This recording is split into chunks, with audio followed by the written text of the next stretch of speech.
Ever watched a science fiction movie and wondered whether the world could really ever be that fantastic? Whether people alive today will live on Mars, teleport around the world, or even travel through time.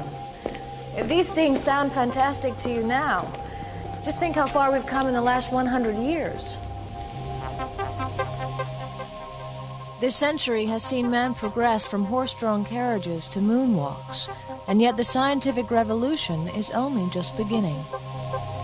If you've ever wondered whether the science of tomorrow can fulfill the spectacular promises of today's science fiction, then welcome to Future Fantastic.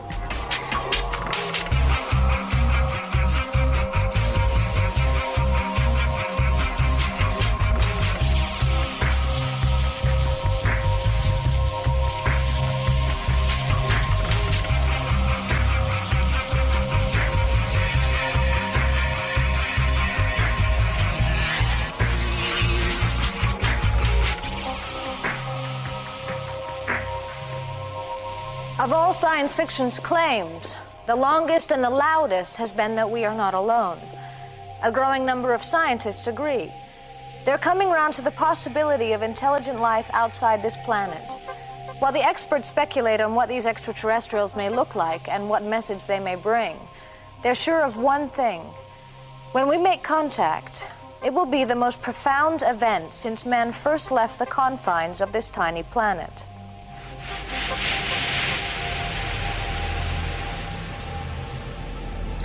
One day, we will open our hearts and our minds to the presence of living forms beyond our planet. One day, we will make contact with them. Only then will we truly understand ourselves and our place in this universe. Story Musgrave, astronaut. He's flown 5 shuttle missions and is as comfortable floating in space as he is back on Earth. Who better to ask about the possibility of other life in our universe? I know when I'm out in space that there is life out there. I know that from a logical, common sense point of view, but I also tend to feel it intuitively. The acceptance of other living beings out there, that's the beginning of a joint effort. That's the beginning of communication. Story Musgrave isn't alone. NASA takes the idea of aliens very seriously. In 1992, it put $100 million into a project to listen to alien messages from the stars. If the extraterrestrials happen to be rather close to us, they might know of our existence. They might have been picking up early radar experiments, or early TV for that matter, from the late 30s or the 40s, and that probably means they would send pictures that show themselves, what they look like physically, what their astronomical situation is, and it would probably be a mini encyclopedia about their own culture. Just think how valuable an alien encyclopedia could be. Overnight, it would advance our understanding of science by thousands of years. But decoding this fantastic knowledge won't be easy. The civilizations we detect may be far more advanced than we are, may use coding methods, communication methods, which are very difficult or impossible for us to decode. And of course that will be disappointing. But my hope is that they will be transmitting signals in a way we can decode and which we can use to learn about them immediately, without having to ask questions and waiting perhaps thousands of years for answers.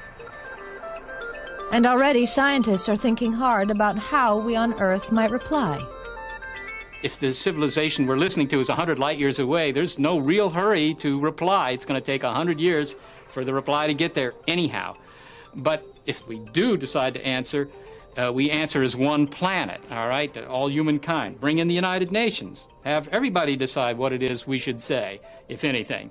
So that's the policy. I think the practicality will be a little different. I think anybody who has a transmitter will probably aim it in the direction of where this signal's coming from and broadcast. I hope that it's me that's there to receive the signal. Dr. Jill Tarter is the head of Project Phoenix, the latest and most advanced search. She has big plans to escape this earthbound interference.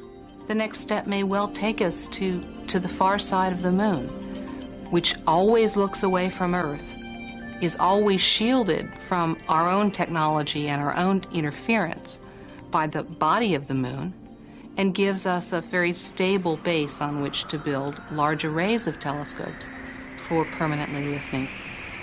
But maybe interference isn't the problem at all. Maybe the aliens just aren't sending any messages. What if extraterrestrials are leaving clues for us?